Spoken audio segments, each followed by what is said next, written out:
Okay, so this is an unboxing of a Kimber 1911 ACP Ultra Carry 2.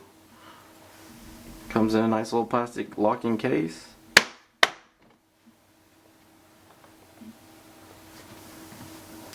As you can see, the gun is wrapped in a blue Ziploc bag.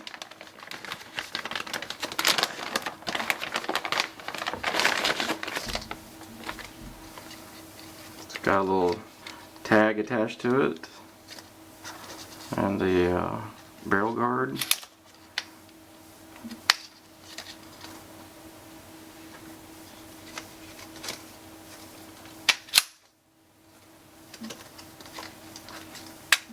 Magazine.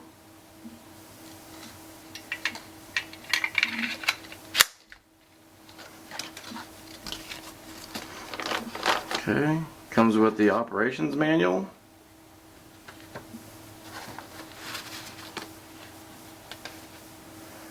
And the Kimber cable lock. And a little tube of oil. And this looks like the Kimber takedown tool.